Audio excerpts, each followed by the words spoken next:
Kembali bersama kami di Prime Time News. Salah satu hasil dari KTT G20 adalah pembentukan dana pandemi. Pak Yose, seberapa besar kemudian urgensi dana pandemi ini menurut Anda?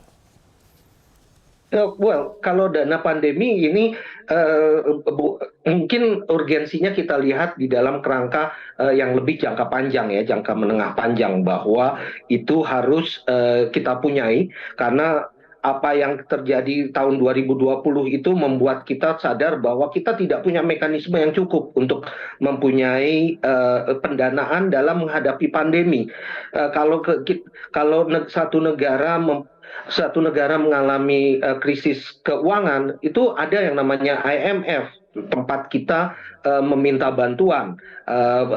Lalu juga ada berbagai mekanisme-mekanisme yang lainnya. Tetapi ketika negara tersebut menghadapi pandemi atau menghadapi situasi yang sangat riskan terhadap masalah kesehatan mereka, tidak ada mekanisme yang cukup untuk memberikan bantuan, terutama dari sisi financing. Dan ini saya pikir akan sangat berpengaruh sekali, apalagi ke depan-depannya kita akan kemungkinan makin akan sering kejadian-kejadian seperti ini, terutama pandemi ini, karena kita juga melihat bahwa perubahan iklim yang terjadi itu juga sangat berpengaruh terhadap kelangsungan biodiversity dan juga kemungkinan adalah timbulnya penyakit-penyakit yang baru.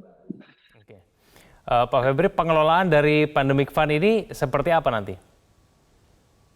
Saat ini kan kita sudah ada kajiannya sebenarnya. Ini waktu itu kita tugaskan World Bank dan WHO. Mereka mengidentifikasi bahwa untuk PPR, yang namanya Prevention, Preparedness, and Response dari pandemi global ini, itu dibutuhkan sebenarnya 31,1 miliar US dollar setiap tahun.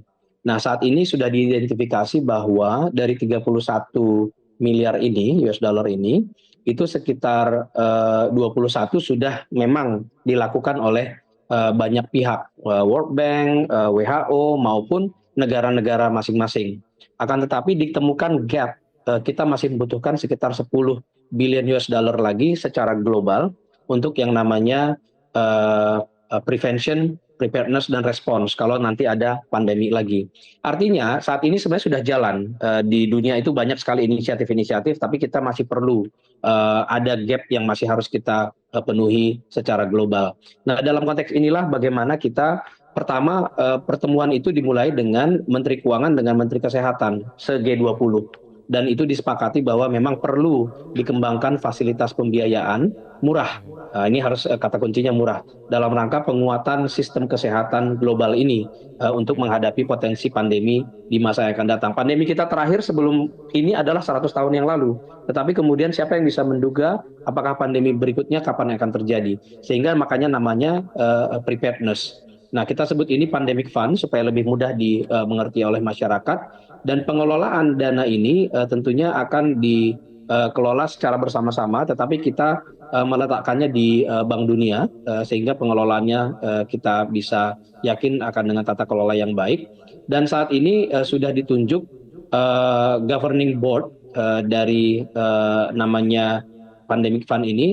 Ada 2 orang, yaitu satu Pak Khatib Basri dari Indonesia dan juga Daniel Ngamije dari Menteri Kesehatan Rwanda. Ini supaya benar-benar bisa melihat kepentingan negara miskin juga, karena kebanyakan kebutuhan ini nanti adalah dari negara miskin dan negara berkembang.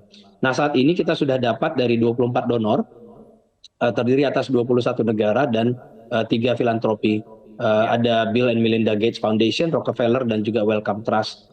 Sehingga kita melihat memang dukungan yang sangat luar biasa ini tentunya akan menjadi modal untuk kita bisa akumulasi dan mobilisasi pembiayaan yang lebih besar supaya dunia ke depan memang bisa lebih siap kalau menghadapi pandemi yang berat yang sudah kita alami lebih dari 2,5 tahun terakhir. Oke, baik, kita akan lanjutkan dialog kita di segmen selanjutnya. Kita akan bahas kemudian bagaimana mekanisme percepatan transisi energi di Indonesia.